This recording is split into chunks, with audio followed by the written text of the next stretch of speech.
როგორც ბატონმა პრემიერმა განაცხადა, ჩვენ დღეს გვქონდა პრაქტიკულად მოთელვა იმ მომავალი წლის ბიუჯეტის, რომელიც წარდგენილი იქნება პარლამენტში.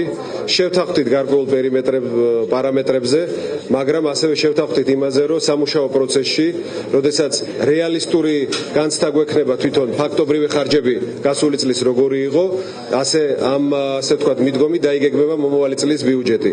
ჩვენ რა თქმა უნდა, როგორც დავპირდით ჩვენ საზოგადოებას, გვინდა რომ გქონდეს და გვყავდეს მოქნილი და პატარა მთავრობა და ბიუროკრატიული და როგორც აღნიშნა პრემიერმა, ფუფუნების ხარჯები ამოვიდეს და ხალხის ხარჯზე ფუფუნებით არ უნდა ცხოვრობდნენ საჯარო მოხელეები.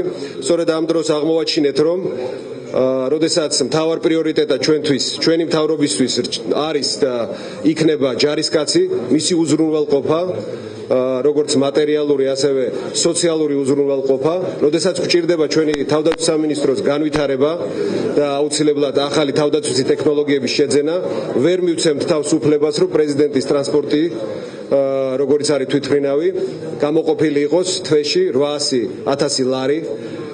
ეს ჩვენი გადმოსახედიდან არასწორი ხარჯია, არამიზნობრივი ხარჯია, რომ 80 მილიონზე მეტი დაუჯდეს საქართველოს ჩვენ ბიუჯეტს და ხალხს დამატებითი თვითმფრინავით უზრუნველყოფა საქართველოს პრეზიდენტის.